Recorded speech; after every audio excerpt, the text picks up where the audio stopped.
Habang busy ang mga buhaya sa impeachment BP Sara, dito naman sa Senado, eto si Senator Loren Legarda, galit na galit na. Kasi naman, patuloy pa rin pala sila sa trabaho nila kahit break. Patuloy pa rin sila dyan sa Senado dahil dito sa pagtaas presyo ng langis. Ito ang sabi po ni Senator Loren Legarda. Sinabi ninyo, excise tax kailangan. Urgent.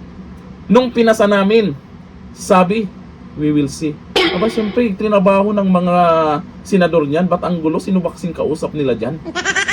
O eto, panoorin po natin ang video na kung saan bandang huli tumayo na si Loren Legarda. Pero bago yan, merong pinost dito si Congressman Robert Nasal tungkol po sa Asian Diesel Price Tracker. Grabe yung itinaas ng Pilipinas, ha? O, Auntie Claire, yan ba yung sinasabi mo na walang oil crisis? Tingnan mo naman yung naging presyohan ng Pilipinas, 97%, samantalang sa ibang bansa, ang baba lang. Naku, may mga nag-comment dyan, ha? Maraming mga nag-comment dyan sa post po ni Congressman Robert Nasal. Totoo ba na sindikato ang gobyerno? Naku po, makikita nyo po dyan, ha? Yung presyohan, kaya naman pala na 30% lang, 46% lang ang presyohan sa ewan ko lang kung bakit umabot ng 97% yan. Agoy. O eto, panoorin po natin si Senator Loren Legarda. Bistuhan na talaga. Hindi po nag-break ang Senado na hindi inaaksyonan ang hinihiling ng executive. Dalawa ang inyong hiningi. Excise tax, napasa namin. At sabihin nyo on the record, kailan nyo mai-implement yan at ang gulo ninyo. Sinabi nyo, excise tax, kailangan urgent. Nung napasa namin, sinabi, we will see. Yan, galing sa inyo yan ha, kung gagamitin. Tapos, the next day, o sige na nga. Ano ba? Ano ba? Kailangan ba? Hindi. It was deemed urgent, napasa, tapos pagkapasa namin, we will see.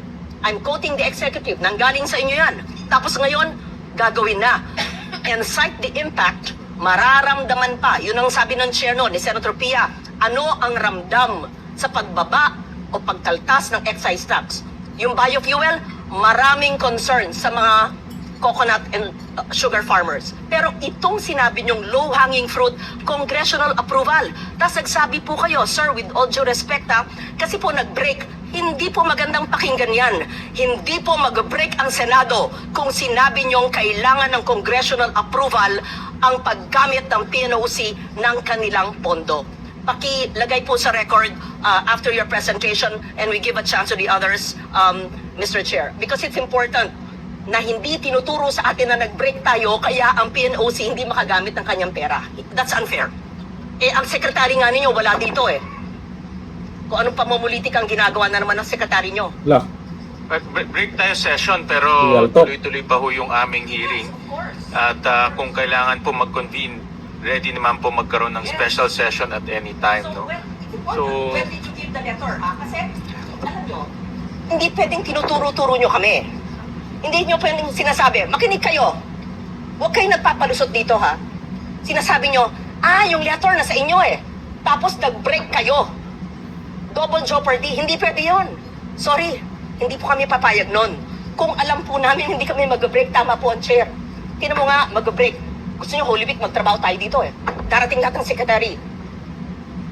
Burn the midnight candle.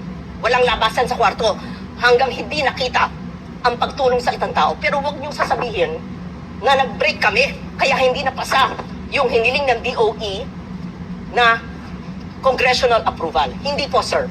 Hindi inyo kasalanan yon kasi wala ang inyong sekretarya. Yun. I can't think of anything more important than this hearing convened by the chair.